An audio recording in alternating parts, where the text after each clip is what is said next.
Hey guys, welcome back to Kubrick Corner with me, Sean Wilson. I haven't done one of these reviews in a while, partly because of busy life, everything. Also because the film slate hasn't been particularly brilliant throughout August. Things like the Emoji Movie. And I've said about that the better. There have been some decent things like Atomic Blonde as well, but there hasn't been a really decent, meaty movie to get stuck into until now, which is the one I'm going to talk about, which is Detroit, which is the new film from Hurt Locker and Zero Dark 30 director Kathryn Bigelow. This is really something very, very special, an interesting summer release in that it's not a popcorn blockbuster, but an incredibly powerful, disturbing, and harrowing drama that actually has things of real import to say, particularly in the climate we're in now. So it's the story of the 1967 Detroit riots, in which there was a horrifying incident unfolded at the Algiers motel in the city, whereby the in the midst of this chaotic situation that was unfolding in the city, the police were called over to this motel under the belief that they'd been shot at by a sniper. And what then unfolded was an incredibly fractious and horrifying series of circumstances between the inhabitants of the motel and the police force. And some of the inhabitants of the motel included the members of the group, the Dramatics, and various other characters. And it's an incredibly compelling film. I have to say, largely because of not only because of how it looks back at a very, very chilling incident in the not too distant past in America, but also frustratingly and agonisingly about how it reflects on the situation where we are now. And I would say this film is compulsory viewing, not just for people who study social history, but just people in general. It's a very, very humane and very, very difficult and intentionally disturbing story, brought brilliantly to life by Kathryn Bigelow and her regular screenwriter Mark Bowl. Bigelow again works with cinematographer Barry Ackroyd, who very often works with Ken Loach, to basically depict Detroit in the way that she depicted the environment in The Hurt Locker, which is basically a war zone. This is a city that is being torn apart through racial tension and conflict.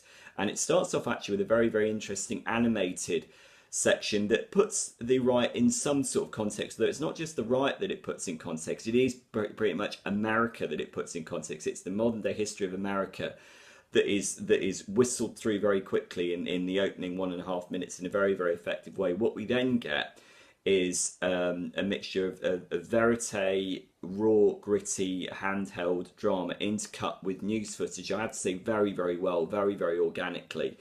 And one of the things that the movie does is that I've read some criticisms of the movie that it doesn't put the riots themselves in context. It doesn't exactly. You do see the riots beginning in the movie, but it doesn't give an explicit reason as to why. And I have to say that much as Christopher Nolan's Dunkirk isn't interested in being a blow-by-blow account of what happened during that particular conflict, obviously Operation Dynamo during World War II, what Detroit does is it suggests something much more difficult and disturbing, which is that racially motivated violence and tension is endemic in American society. And indeed, the opening animation suggests this, that there has always been this cauldron of seething tension and prejudice going on in American society, and it couldn't be more relevant for the times we're living in now. I don't want to turn this into a social soapbox situation, but this is compulsory viewing now, and not just for America, but indeed everywhere around the world where you get clashes between people of different creeds and different races. This is a very, very important film. And what it does, it picks out various strands of this conflict, including John Boyega as the security guard, Melvin Dismukes, who was working opposite the Algiers motel and who ends up tragically being drawn into the conflict and almost ends up becoming, in a way, an accessory to what happens. And his story, in many ways, is one of the most heartbreaking of all. And believe me, all the testimony of what happened in this particular incident is truly shocking. I have to say, as a British person, I wasn't all that familiar with this particular interlude in American history. I'm very, very glad I watched it.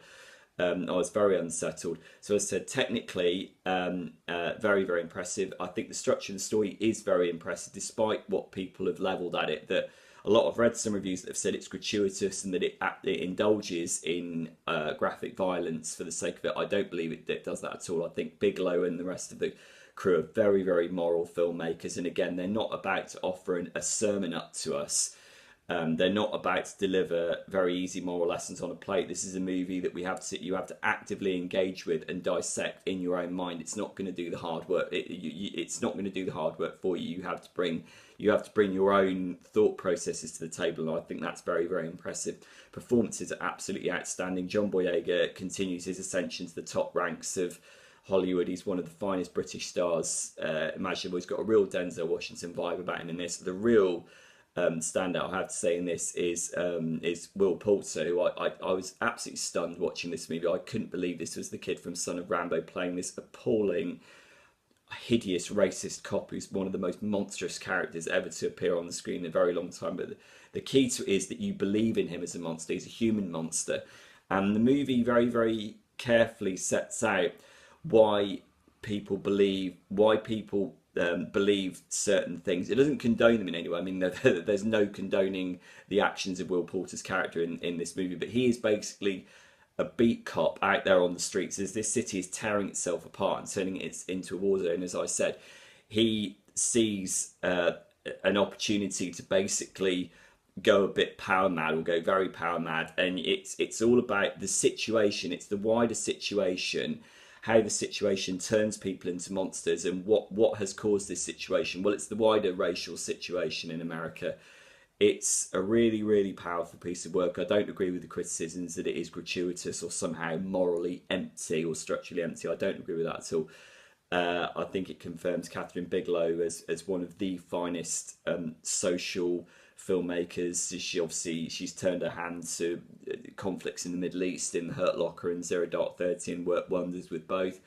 Yeah, I'd say go and see it. In amidst what is quite a drab and dreary August, there hasn't been a massive amount to chew on this month. Go and see it. It's called Detroit and it's out this Friday. Cheers guys, and I'll be back with another Kubrick Corner film review soon. Peace out.